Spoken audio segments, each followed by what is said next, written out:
something a little different. Tomorrow, really big day planned.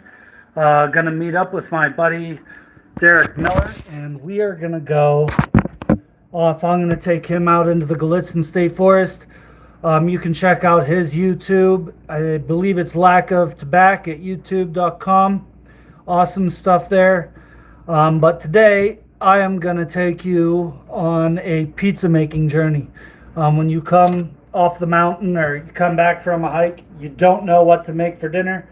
I'm going to walk you through this. It is a real simple recipe. It's actually my own recipe. I'm going to teach you how to make everything from scratch, and we're going to do that right now. So first thing you need, just any rapid rise yeast. No big deal, just a bowl. One of the first things that you need to do is activate your yeast. Now, it's real simple. Just open this up, fling it over there, get your sugar. I'm using brown sugar today. I want to try this. Now what I'm going to do is coat, see my bowl here. I want to get just enough in there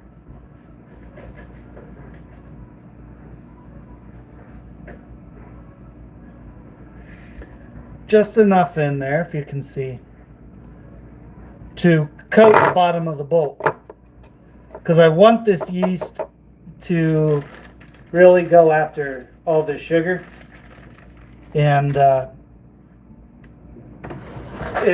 whenever we're done, it should be a huge boiling fluff is what it should look like, almost foam on top of water.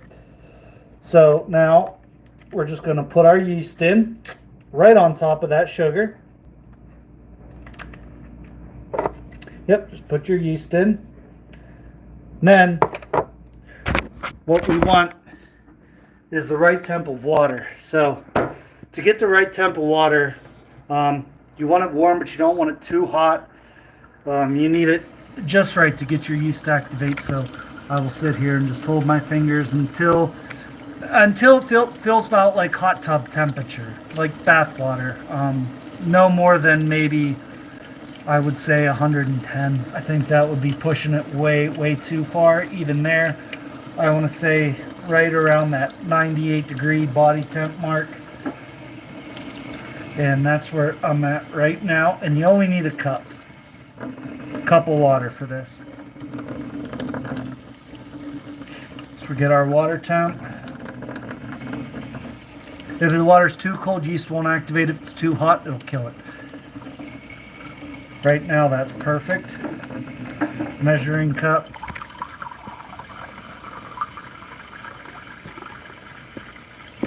Boom, cup of water. Now we're going to dump that into our yeast and our sugar. And you want to make sure you stir this in, get that yeast and that sugar to dissolve. Now this is going to take about 10 minutes to get this to activate.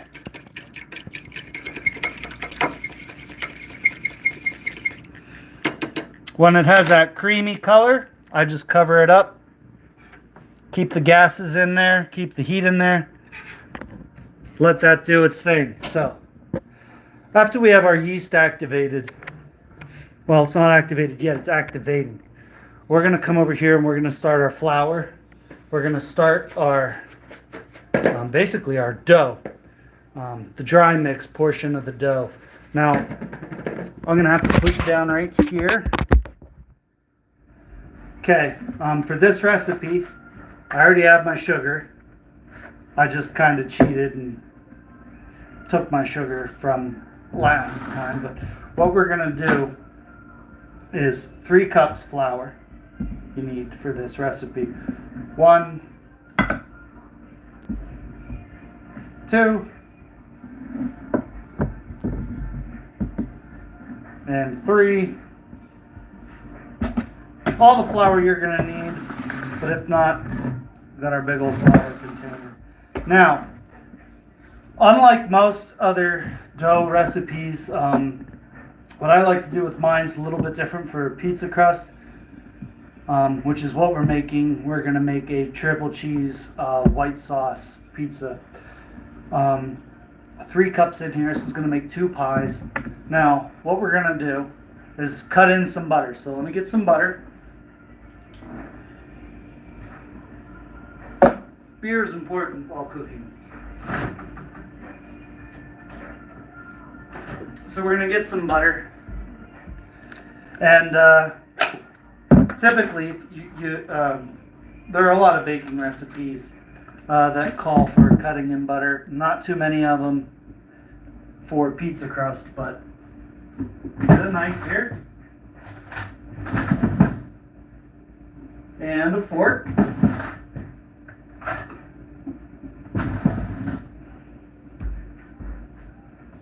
And when I cut in butter, I'm just using normal, like margarine, Land O'Lakes. That's about what I'm after, kind of like a penny sized. And I'll just put that in there. And I'm going to keep going until I'm going to say, in terms of a stick, I would do for this recipe about half a stick of butter. Now again, because I'm just doing it out of the tub, I don't have sticks. This is just kind of a gauge, but if you cook a lot like I do, you'll notice I don't really measure much. Kind of have it dialed in. So we're going to cut our butter into our dough here, into our flour, while our yeast activates. And what this is going to do is it's going to give that crust a really nice, like light, like really good flavor. It gives it a really good flavor versus not cutting the butter in. You can go either way. You don't have to put butter in the dough, but I have found that it tremendously helps. Tremendously. It just, and again, that's my family's preference. Girls really enjoy this style of crust, so this is how I make it. Normally, I have a granddaughter. I have Jazz helping me. She loves to do this. She's actually pretty good at it. But I'm solo today and taking advantage of having a nice quiet house and a nice clean quiet kitchen. So what we're going to do next, after we get our butter, and that's about what it's going to look like there. You can just see the chunks of butter crumbles on top. Fork. And we are just going to cut and kind of, you'll see my going around there, just what we're doing is breaking all that butter up into the flour. I just spin the bowl and just work the fork down in a nice circular motion. Get those butter crumbles kind of just to break up.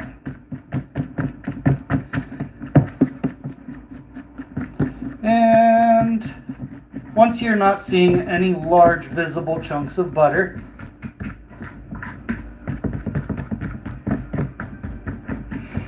which I'm slowly starting to get here, I'm not seeing any real big chunks.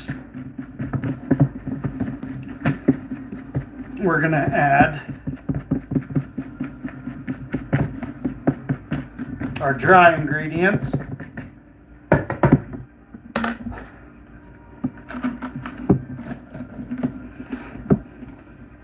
What I do for mine is that little pinch inside of your hand. I fill up that little pinch right inside there. Baking powder. Soda roughly about that much. That goes in. Same with my salt. Again, just using that little pinch. I used to use my hand as my measuring cup most of the time. That much. That'll do you. That goes in. I already have the sugar in there. Now, you can use vegetable, canola. I prefer peanut oil, but I don't have any at the moment, but any old oil is fine. I always like to add in 1 cup of oil If you're just joining me, I'm showing you how to make pizza from scratch. You come in from a hearty hike and you just want some pizza, and you want to do it on your own. So that's what we're doing right now.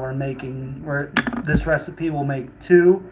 We're doing 3 cheese white sauce pizzas, all from scratch. Right now, to catch you up to speed, I have yeast activating over there. And right now I have just cut some butter into my flour with my brown sugar. I'm using brown sugar today in this recipe. I think it'll turn out really good. I've been wanting to try it for a while, so here I am. I've just put salt and baking powder into my flour mixture here. I'm about to add a cap full of oil. If you miss the oil, it's not going to turn out as good as you would like.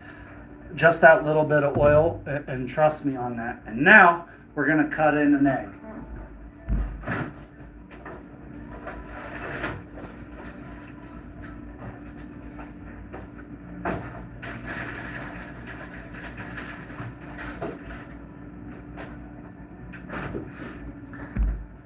My recipe is 3 cups of flour to 1 egg, so got an egg, boom.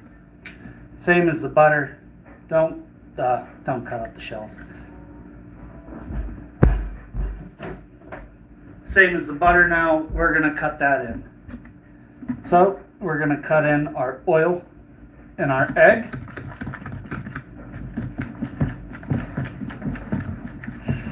And again, it's the same technique. This also helps you get any butter chunks that you might have missed.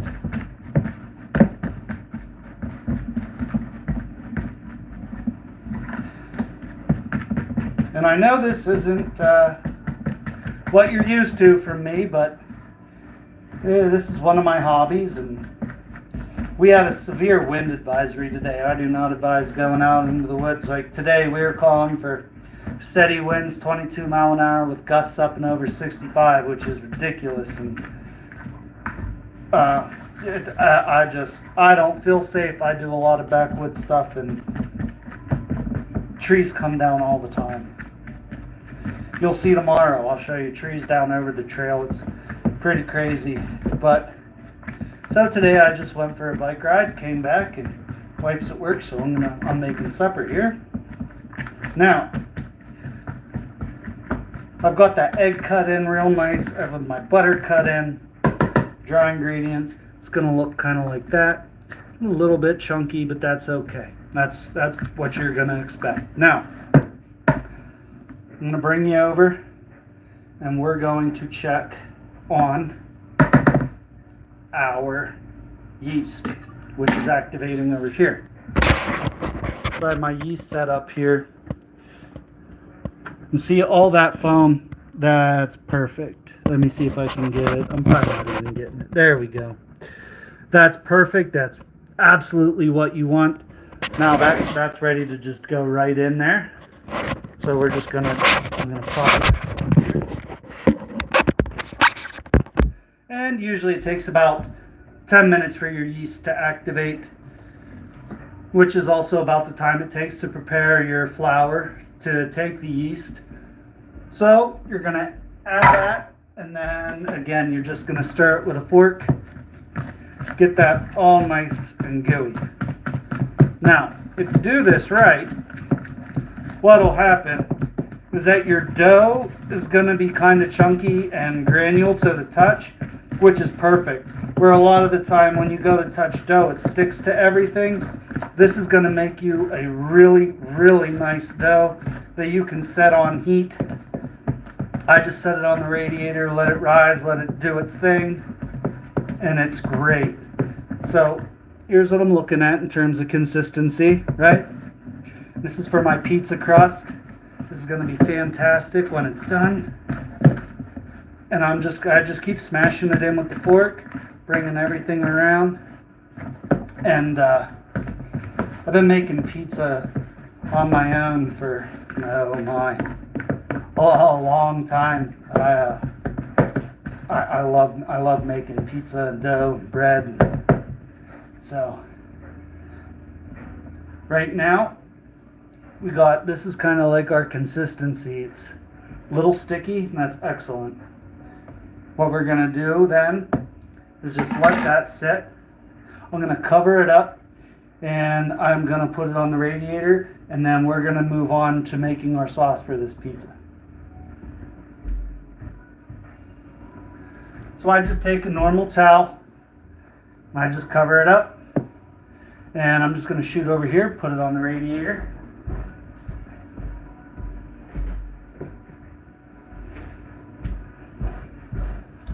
Then I'm gonna rinse my hands, and I'm gonna bring you over here.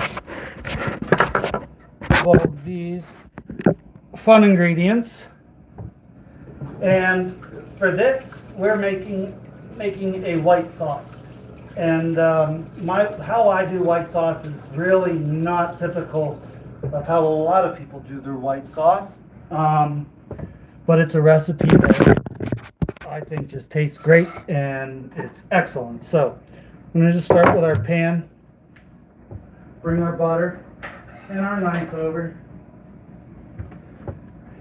and what I'm going to do first is just get a big old blob of butter. I don't measure this, I don't really care. I mean, I got to make enough for 2 pizzas, so we're going to go with that. That's excellent. Now we're going to go over here to the stove. Okay, just put her on there. Really low heat. Really low heat. I just set it on simmer. And now what we're going after is a block of cream cheese. So I've got the butter in there melting, and I've got my cream cheese.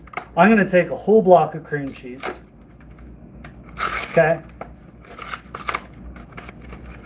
And what I'm going to do is just cut that cream cheese up into chunks. Usually I quarter it long ways here. I'll show you.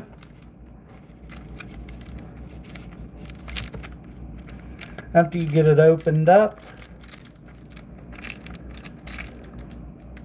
pardon me. There we go. Now what I was saying is I'll take long quarters. I'll just take my butter knife here. See, and I'm just going to go like this. And I'm going to put that right into the pan with the butter.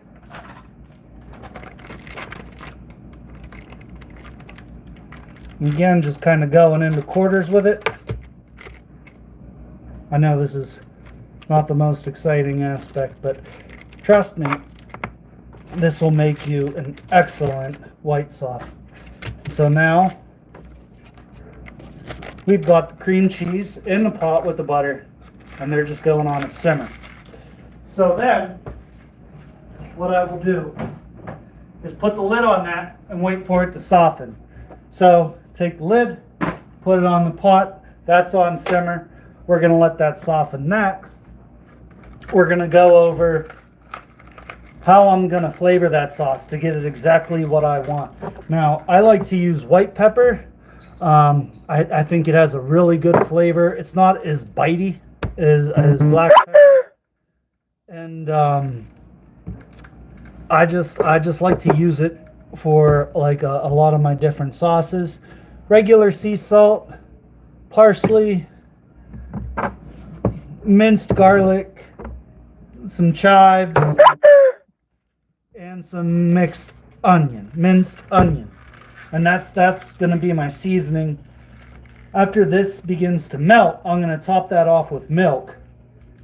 And then if I need to thicken it, I can always put cornstarch in later. Won't hurt it at all. So right now we're waiting. This is kind of the slow part of the process. This is where you can sit back and relax and have a drink. Cheers. Kind of clean your mess up. Put your stuff away that you don't need. Now to prep that sauce. I've tried a lot of different things, and what I like to use is a really, really small, like chintzy whisk. I have other ones like pretty hefty, and the smaller one, the cheese mixes through that a lot better, and I can't stir it as crazy and make as big a mess. So I'm a little bit brutish at times, so that kind of helps me slow down. And that dough is just going to sit on the radiator, and it can take as long as it needs, really. We're really not in a hurry. So right now we're just kind of hanging out.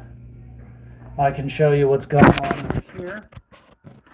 This is a really slow process. I mean, you want, there you go.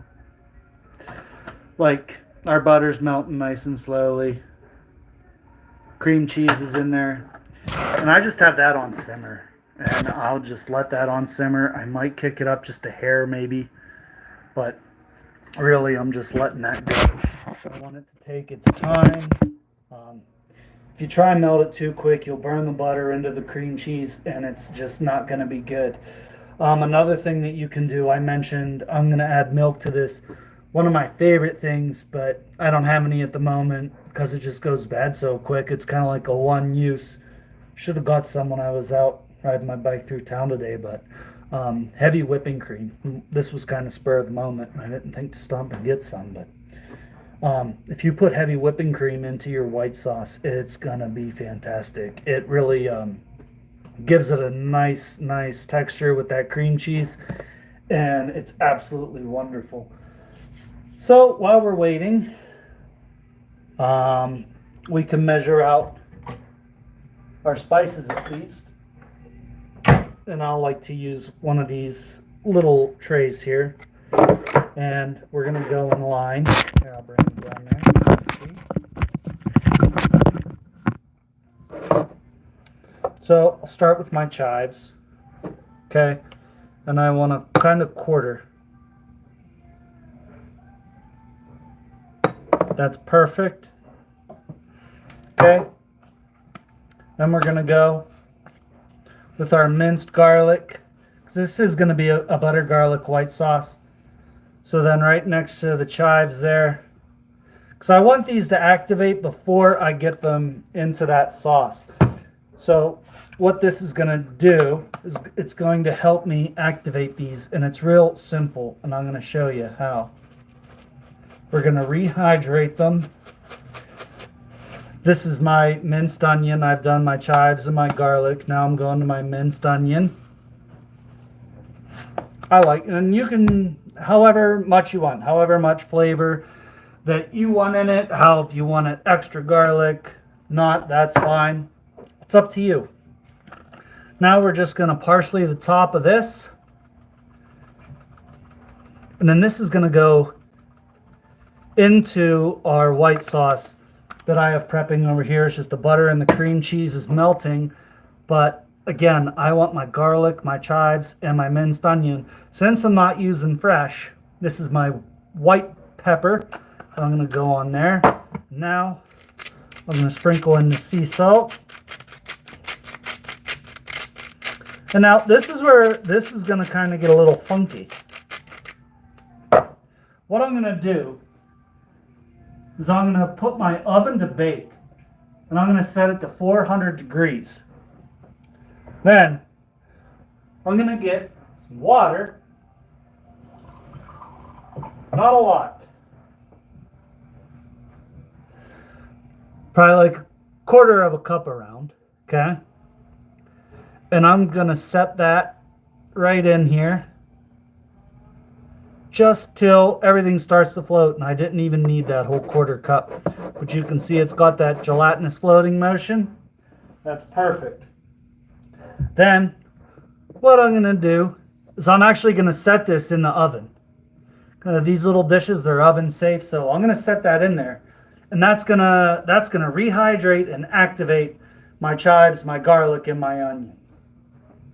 I'm going to get that right up on top there, set that there. That's perfect. So, over here we've got our cream cheese and our butter, and that's just still on a slow melt. And that's going to be the basis for our white sauce. If you're just tuning in, I'm showing you how to do from scratch 3-cheese white sauce homemade pizza. My recipe will make 2 pies. We can go look at our dough. I have it sitting over here on the radiator after we just mixed that up. And that's relatively fresh dough, so it's going to take a little bit. And what we want to do is let it sit on that heat for probably another 5 minutes. And then we're going to hit it with some flour in the fork, try and pull a little bit more of that moisture out. Because with the white cheese pizza, you don't want your dough as sticky. I like more of a thinner, drier crust for this pizza because the sauce is so rich. So that's what we're waiting on. We got about 5 minutes there. We're going to check the state of our cream cheese. And again, I like to use a very thin whisk for this. You can see it softening up here. Hold on. Let me bring you around. I'm not the best at filming. There we go. Okay. So we just mush this up. Just kind of get that cream cheese to soften, loosen up, get down in that butter.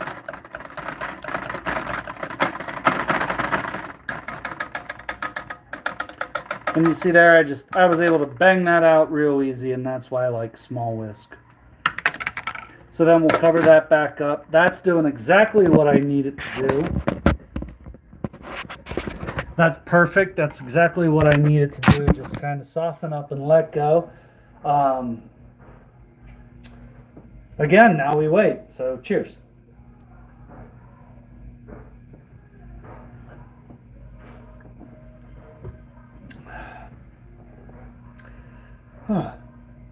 Now, this same recipe you can use to make strombolis, calzones.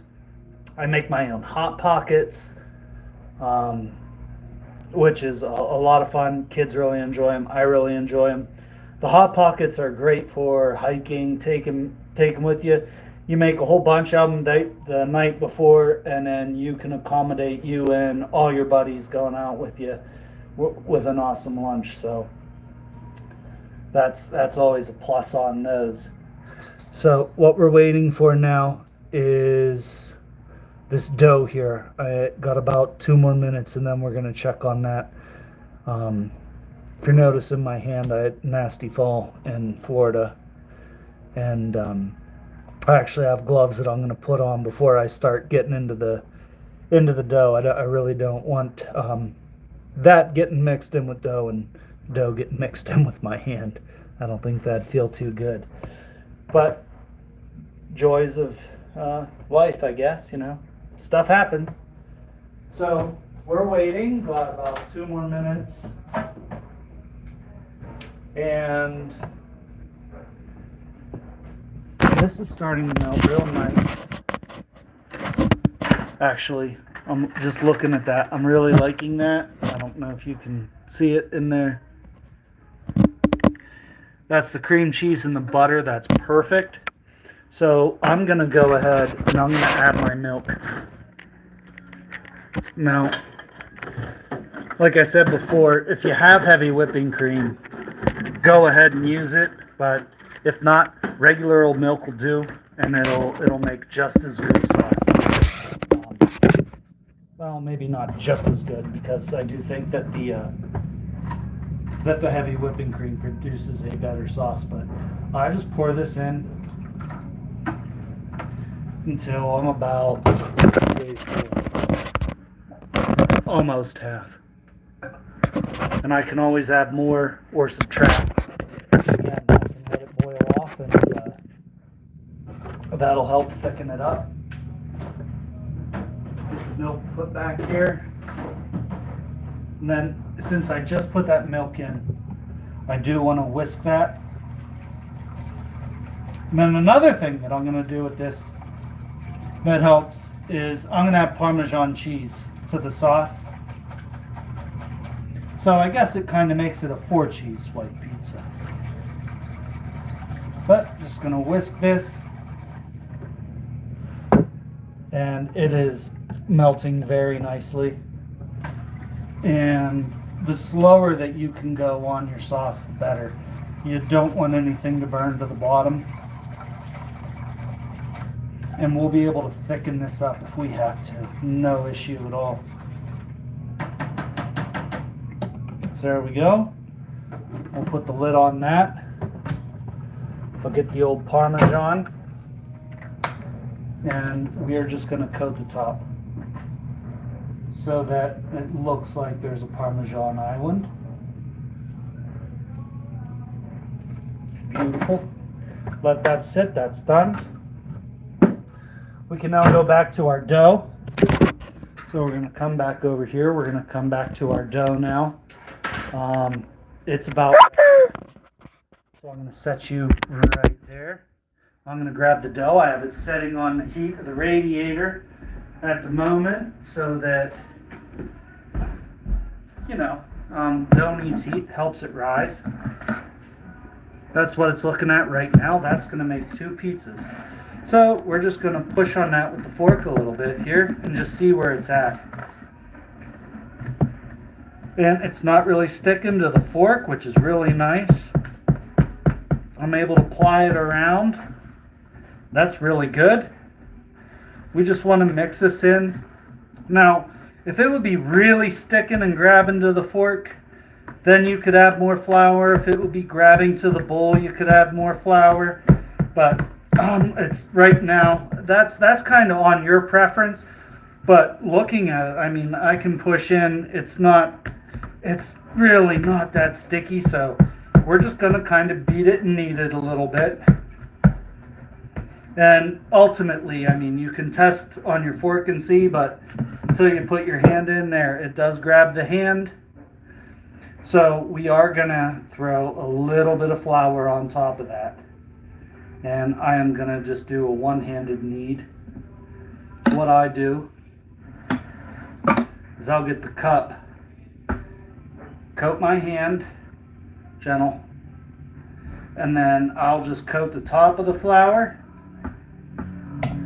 and then I'll just palm down on the flour like that. And I'll just go like that, palm down on the flour, kind of rolling it as I go. And that's why the hand test is important. Looked like it wasn't sticking to the fork, but I don't want it to stick to my hand. And what I want to do is just kind of give it a mush, good mush. The more you knead your dough, the better it's going to treat you. And I flip it around, grab it, flip it, knead it. And I just keep working the flour in that I put in there. And you'll know whenever you've put enough flour when the dough stops grabbing you. Because I can dig into this dough with my hand, like dig into it, and I can feel that it's grabbing my fingers. But I also still have a lot of flour residue on my pan or in my bowl and on my hands. So I'm just going to work that in until I don't see any white frost on it anymore from the flour. So you just keep kneading your dough. They'll tell you knead your dough 5, 10, 15, 20 minutes. It's really just on feel is how I knead. See, it's getting sticky again. I think you can see here whenever I get it. See, it's coming up with me. It's sticky. So I'm going to cover it again. And this process will probably be repeated like 3 or 4 times. Because you want your dough to rise, you want that yeast to keep feeding, and you want to slowly pull the moisture out of it for this type of pizza. I'm going to rinse my hand off here real quick. What, Henry?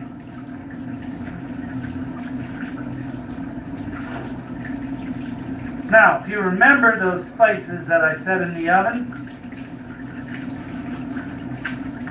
the chives, the onions, and the garlic that I wanted to hydrate I'm just now starting to get a little friendly whiff of garlic. So chances are those are ready to come out and hit our sauce. So let's take a look.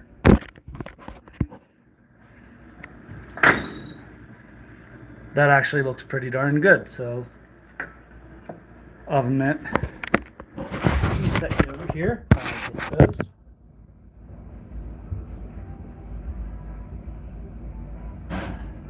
Oh yeah.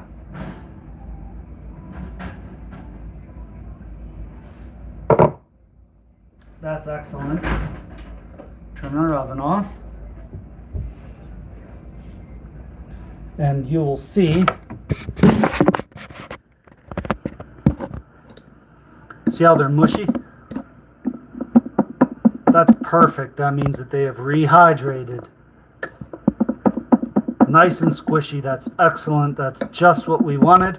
And now, I wish you could smell it, but they smell fantastic when they're all rehydrated.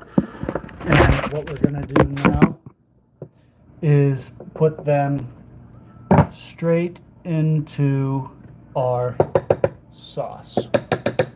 And I need the oven mitt for that, because this little dish just came out of the oven.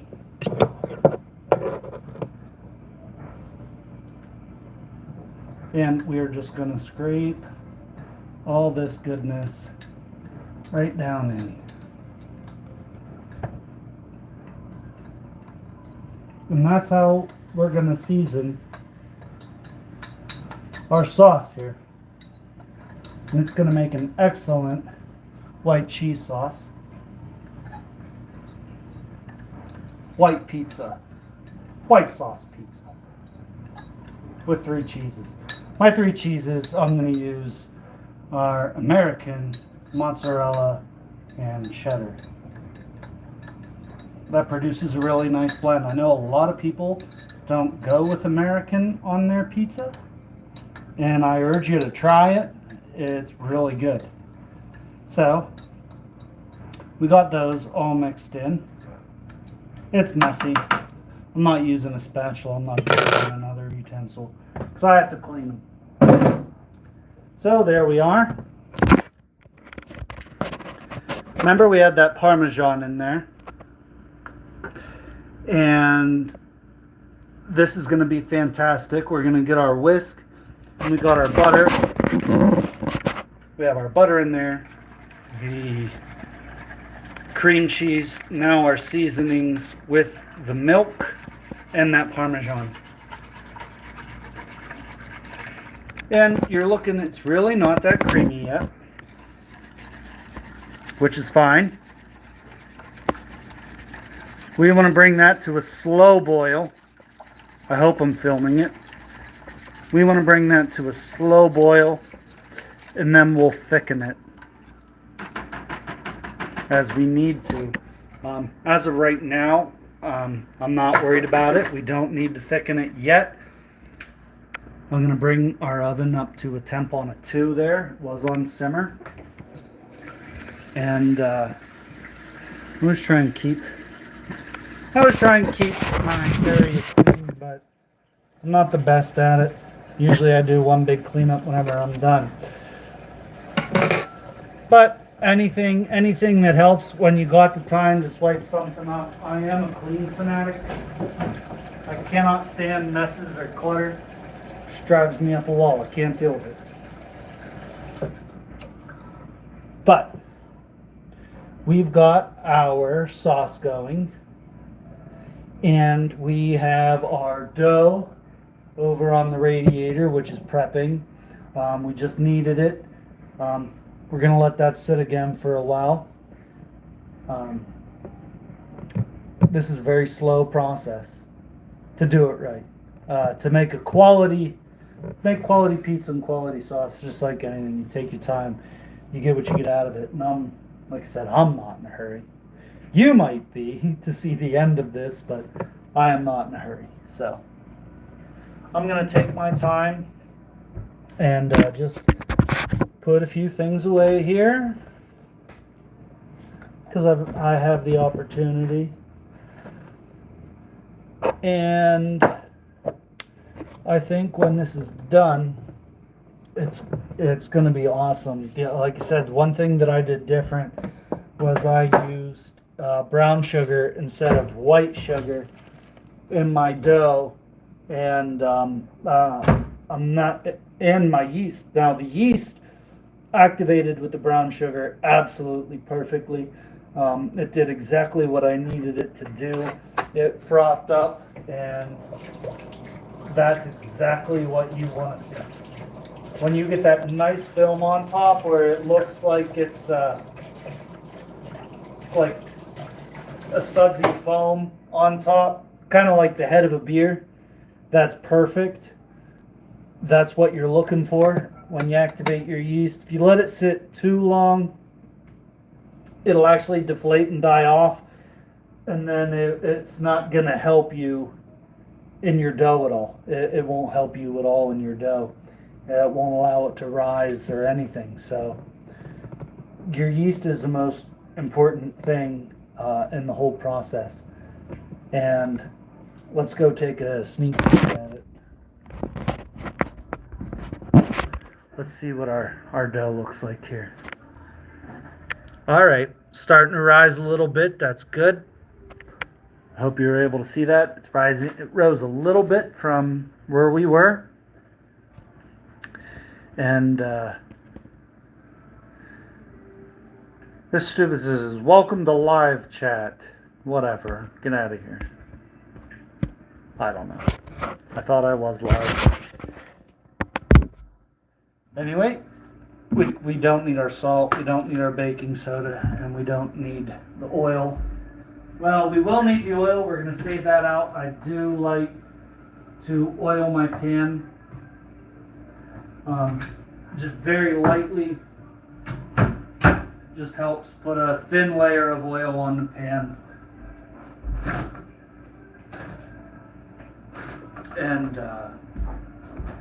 we're going to keep our flour out and our dough fork. Other than that, we're in a waiting period right now. Pizza's not all glamour. It's like a lot happens at once and then nothing happens at all. If you guys are enjoying it so far, like that, all two of you. I think at one time I had 6. I know this isn't the most entertaining thing, but hey, this is what I'm doing today. Couldn't film you, bring you on my bike ride, because that's just dangerous, and I don't have one of them goofy selfie or chest out things, because I don't care. Again, keeping my counter clean.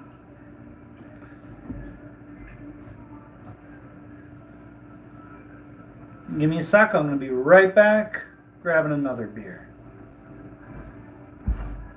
It is Saturday.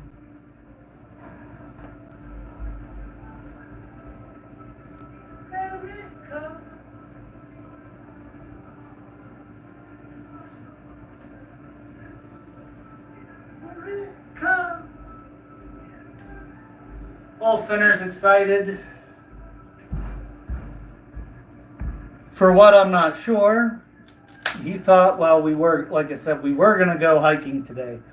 But severe wind advisory. I mean, that wind is ridiculous outside. We're looking at probably like steady, it said steady 20 to 22. When I was out riding my bike, I mean, it was a fight to push through it. And then gusts up to 65 mile an hour here, which is unreal. And I really don't like to be in the woods when it's that windy. Anything can come down on you. All takes one step, you're not paying attention, tree comes down. It puts you in a bad spot, and there's no point in putting yourself in a situation where you're not going to be able to hike tomorrow. So I went for a bike ride, now I'm making pizza. We're just going to look here. No, that's boring. That's not doing anything. If you know what this thing is, it says welcome to live chat. But whenever I touch it, it doesn't do shit. Like I can somebody tell me it just says welcome to live chat. Remember to guard your privacy and abide by your community guidelines, but it won't go away. I have no idea.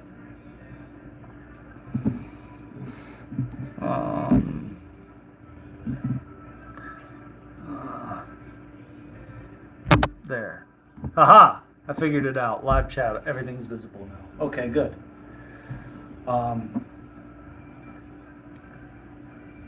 I got 2 of you with me right now. 3 now. Your Saturday evening must be about as fulfilling as mine at the moment.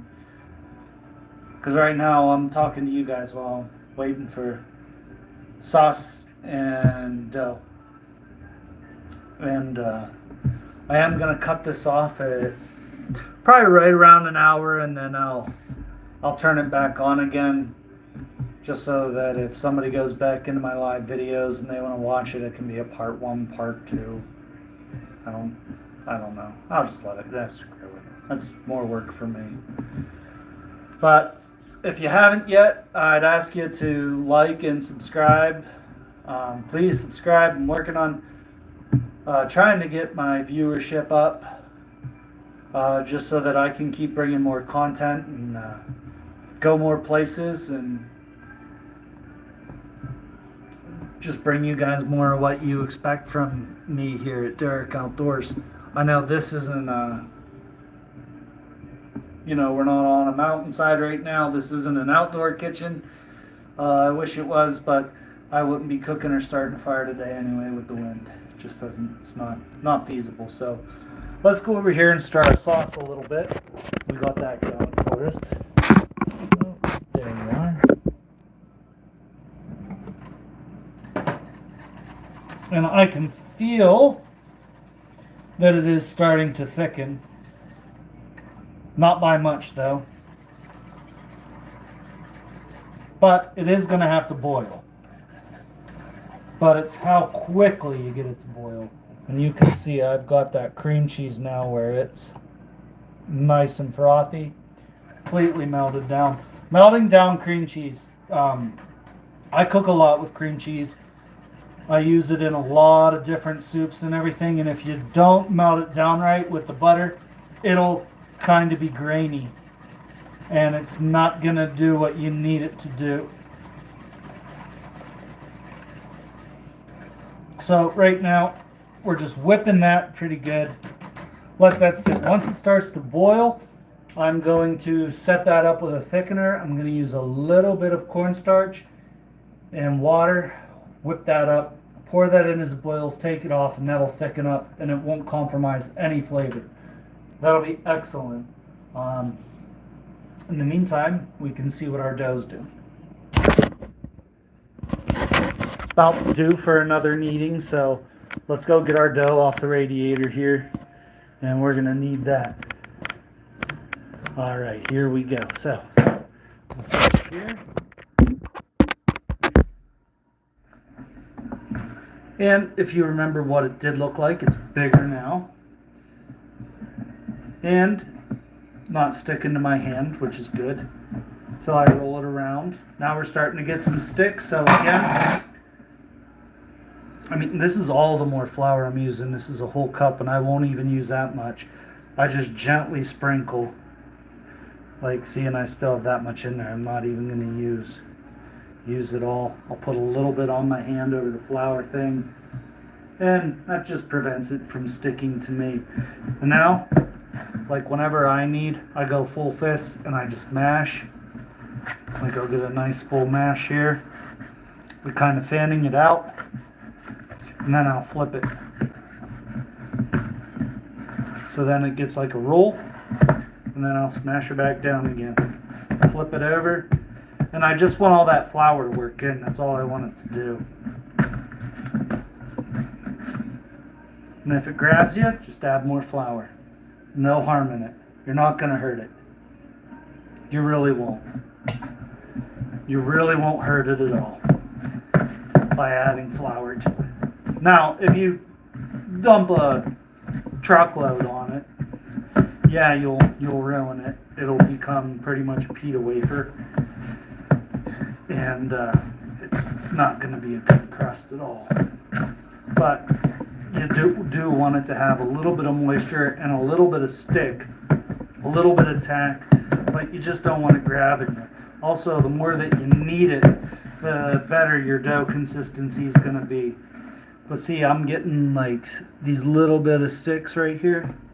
So we're just going to throw some flour, not a lot, maybe not even that much. We're just going to sprinkle that over it. We're going to pound that in. And I'm keeping my flour because what I want to do then, since that was the top of my dough, see, and you can see the flour on top of the dough. I'm going to flip the dough upside down in the bowl, get the bottom. That's about all I put on it. It's like sprinkling. And then I'm going to pack that down in. And you just keep doing that process over and over until you've got it where you need it. Now, once you have it about right, you just keep working it. Once you have it about right where you need it, where you think you'll be getting close to rolling it out, which I'm not there yet. I'm just applying a little force.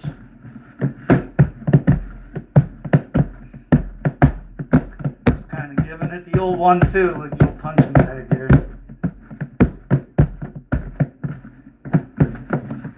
Until it's not really sticking to me. And I'll roll it around, and I'll show you on the counter here. I'll do this even, just kind of roll it. See, get a feel for it. Is it sticking to the counter? Is it sticking to my hand? How close is it getting to being able to be rolled out? See, it's getting a little grab on the counter. There we go. So we're going to put that back in, cover it back up, and let it rise again. Just like that. And then we'll repeat that process.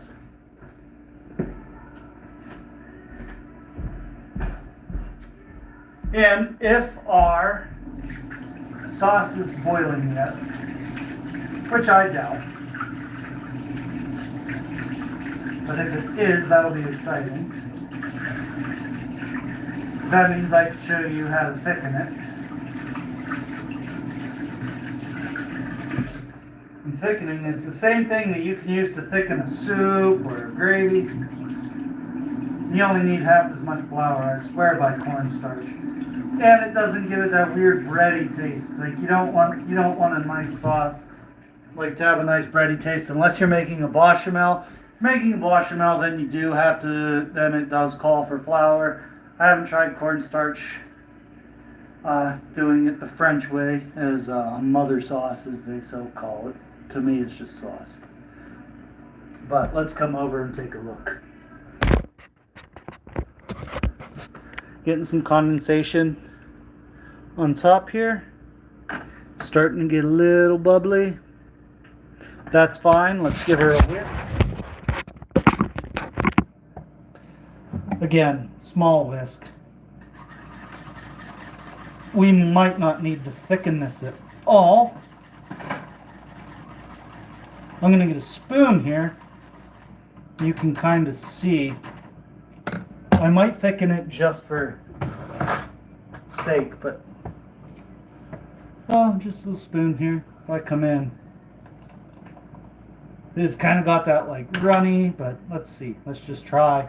I haven't tried it yet. Got to make sure it's good, right? That's excellent. I'm not going to do anything to that flavor-wise. That's absolutely perfect. It's got a nice garlic note to it, like you would expect in a garlic sauce. And that white pepper just gives it that little bit of edge to it. That's absolutely perfect. Now, if you're like a lot of people, you're like, especially everyone in my family, other than me most of the time, always got to dip your pizza in something, or always dipping their pizza in something. So I try and pull back on certain flavors. I don't try and put too much flavor into the sauce or into the dough, because that could take away from the combination of whatever you want to dip it in. I know most commons ranch. I do make this really good homemade chili sauce. The girls really like that stuff. My wife always has me make it. Keep some on tap. I have a jar here. That's my homemade chili sauce. And next time I make it, I'll bring you back. I am not just giving this recipe out, though. It beats Red Hots.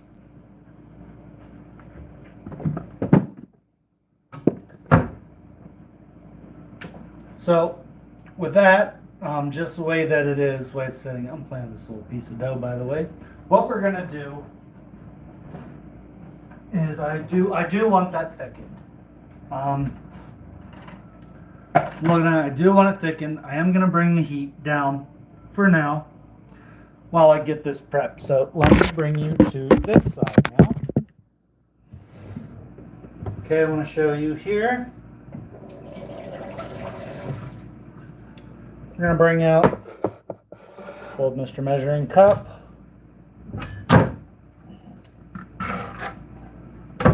And the cornstarch. Now what I'm going to do is I have a really tall, unique spoon that I like for this. It's like a really goofy spoon. Long, like perfect for this. So what I'll do, into the cornstarch. And that's a bit of a mountain. But I'm just going to kind of take it down about right there. Put that in there. Now what you want is I'm going to probably bring the water right up to that ounce mark on the cup.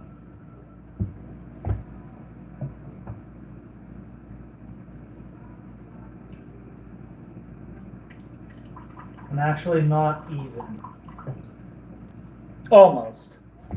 Almost to that ounce mark there. And I want to stir this really good. I don't want any lumping, like, because you'll see on the bottom where it gets lumps. You want this stuff to be really smooth. You want no lumping, nothing. If it lumps up here, it's going to transfer over to your sauce and it'll ruin it. It'll clump. It'll be awful.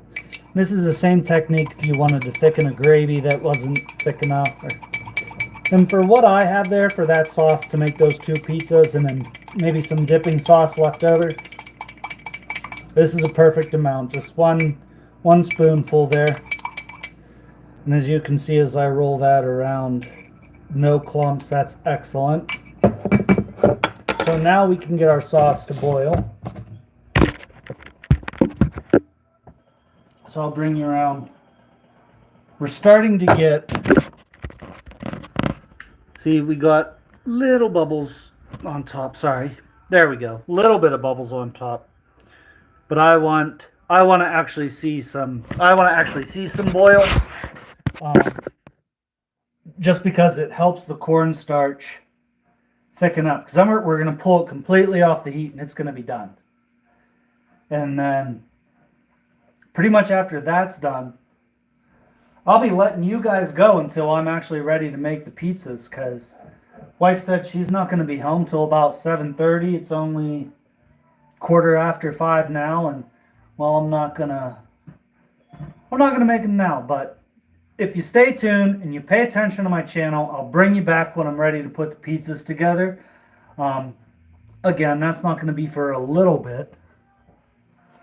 I am making, how do you say that? Giacomo? Am I right? Wrong? Anywhere close?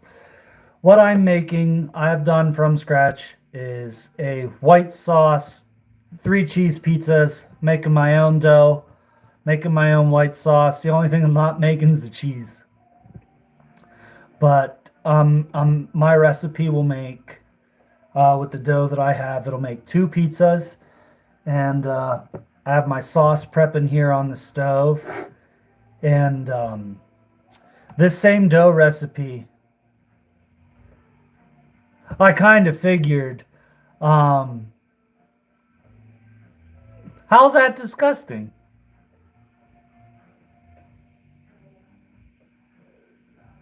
Well, what's disgusting about it? 3 cheese pizza?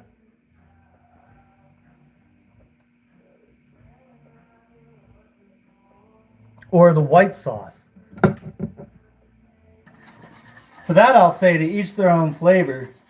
And you're not here to taste it.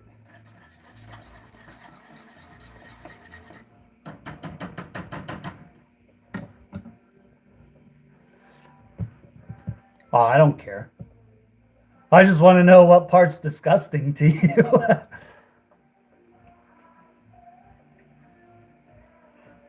But what I'm doing is thickening this sauce up. And my dough recipe you can use for, depending on how you prep it, how much butter you cut into the dough when you start, the type of sugar that you use to activate your yeast and everything. You can make stromboli, calzone, your own personal hot pockets, pizzas. I'll even make a really a really hearty, almost bread dough that's different, and I'll cook like burger patties, like hamburger patties, and then I'll put them in there with cheese, and then make like a cheeseburger pocket. Well, yeah, that would do it. Yeah, so you wouldn't be able to eat any of that. I'm sorry, man. I am not lactose intolerant. Sorry to everyone who is. Yeah, you wouldn't want to try this. This is full of dairy. But if you're not lactose intolerant, this is an amazing recipe. Still waiting for this to boil. I need it to boil. I want to see some bubbles in it so that I can thicken it with my cornstarch. Now, the reason I choose cornstarch over flour is that I need less cornstarch than I would flour, and this is not going to affect your flavor. Where flour you would taste. If I put flour in there, you would taste it. Unless I started with the flour, as I said earlier, if I was making like a bechamel sauce. But for what I'm doing, I just want it. I just want a nice thick sauce that I could use for a dipping sauce, and also as the white sauce for the pizza itself. Now, I hope I'm not butchering your name yet. Giacomo. I'm so sorry, but I do make my own red sauces too, and I don't put dairy in some of my doughs, so there might be a pizza that I would make that you would be able to enjoy. I don't know how I would get it to you. It'd be horrible by the time it made it to Italy, but if you are in Italy.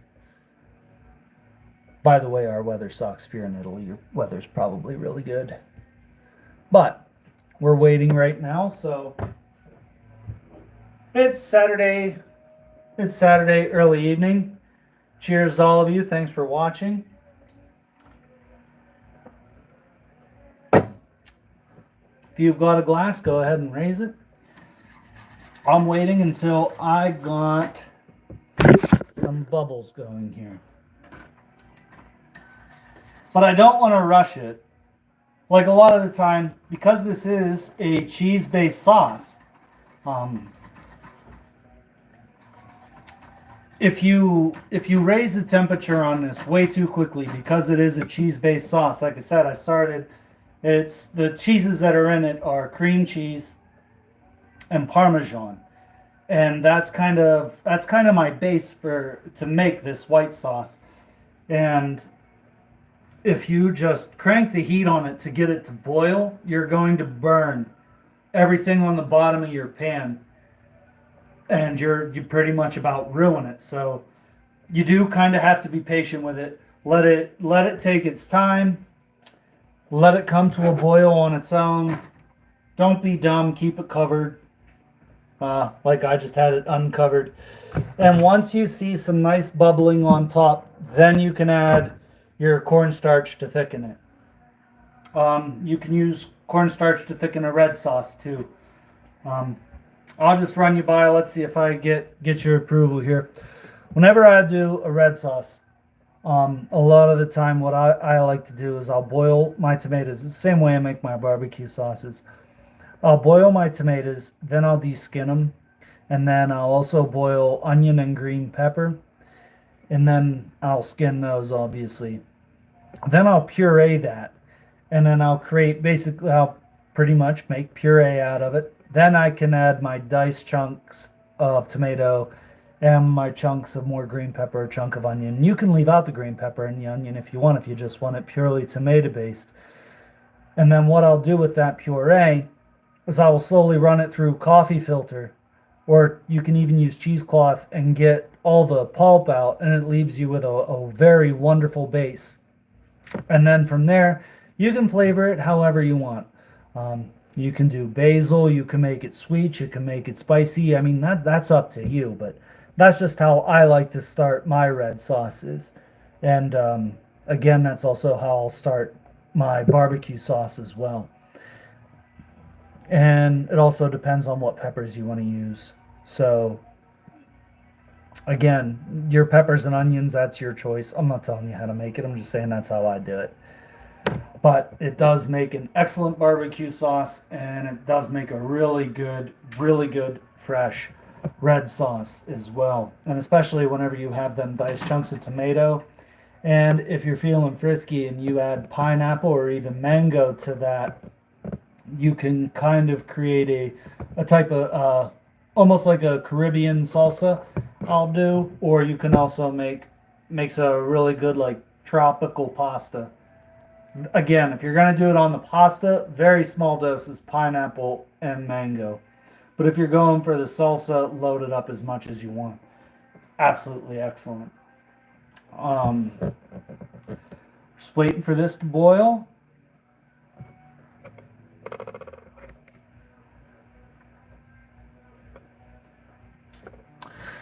My favorite movie is Happy Gilmore or Night at the Roxbury, depending on the mood.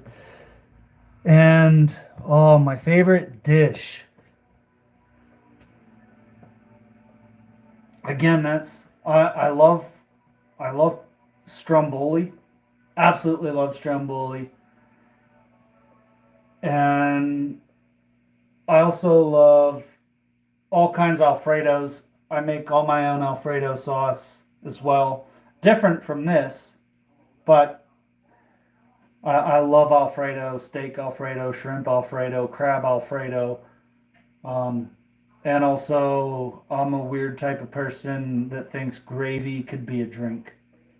I love anything with gravy, French fries and gravy. I love to cook. I've been cooking since I was a little kid. Just I love it. If I could cook over a fire, that's my ideal method. Nothing beats that natural smoke flavor. That's why if you go back through my videos, you see me cook a lot outside. Nick and I, half the time we say we just walked 4 or 5 miles just to cook this in the woods over a fire, and a lot of time that's the truth, but that's part of the fun. Yeah, but I love open flame cooking, and I don't know, just something about fire just gives it that perfect smoke or that excellent char that you just can't recreate in the kitchen. The next best thing is I'll add some liquid smoke. But if you overdo that, you can completely ruin your dish. The closest I have ever had to like good pizza in Italy would be in the town of Crescent. There's an Italian pizza place. The guy's name is Vito. He came over from Italy and brought his style of making Sicilian, which I guess a lot of people could argue that Sicilian and Italian pizza are different. And his like thin crust Italian style pizza. That's probably the closest I've ever had. It is phenomenal. Absolutely phenomenal. Shout out to Vito's in Crescent, Pennsylvania. All right, I am now getting visible bubbles. So you can now see my bubbles here. That's absolutely perfect. So now I'm ready for my thickening. Now, because it's sat, again, make sure you stir this because you don't want any chunks. You don't want it thick at all. So get this nice and stirred to where it's free. Then you want to stir and pour at the same time. Get that in there. And that's going to thicken this up really nicely. We're done with that. Now you're going to want to stir this on heat for about a minute. Just to really let that work its way in. Let the cornstarch do its science. Make sure nothing sticks to the bottom or to the sides. And then what we're going to do is just cover it up and move it off the heat. And this will be done. Then we're going to go check on our dough. And depending on where that is, we may have to do some stuff to it. We may not. And if we don't, I'm going to have to, well, I'll let you guys go and check your notifications when I come back to when I actually start to make these pizzas. Because I don't think you just want to watch me stand in the kitchen. I'm amazed you're watching me stand here and do this. That's about a minute there. We're going to cover it back up, pull it off the heat. That'll thicken real nice. And that'll be perfect. So, I'm going to set you here. I'm going to bring our dough over. And we're going to take a look at that. See how that's coming along.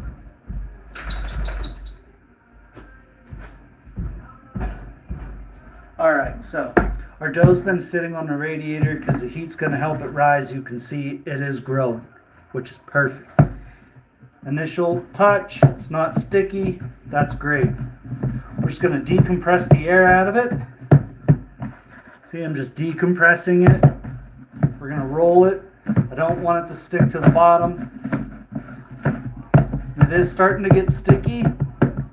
So I'm not really going too full bore at it. But now that it's grabbing me, again, we're going back to our little flour.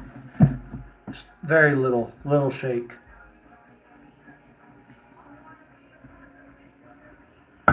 Now we're going to work that flour down in. So what we're doing is we're going to work the flour down into the dough here. And this is going to make 2 pizzas, or 1 massive stromboli, or 2 strombolis, or calzones, or it can make, like I said, you can make hot pockets out of it. You can fill it with ham and cheese. If you tweak this crust a little bit, you can use it for pot pie, which is really good. But again, you want that a little bit stickier and a little thinner than this. So, I mean, it's basically one dough recipe, but knowing how to tweak your ingredients to get the type of dough that you want for each dish. And that just came with practice. Trial and error. I tried a lot of different dough recipes before I came up with this one. And this one's kind of my own creation, based taking aspects of what I liked from other recipes, what I didn't like, what affected the flavor. A lot of trial and error over the years. And this one I've got pretty dialed in, so that's what I stick with.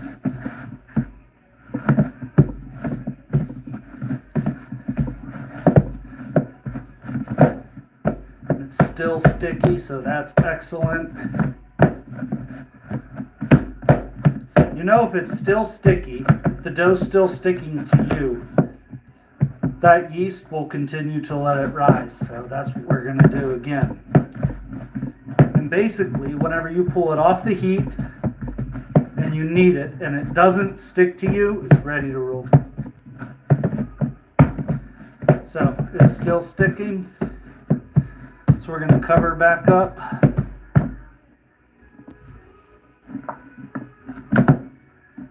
And put her back on the radiator.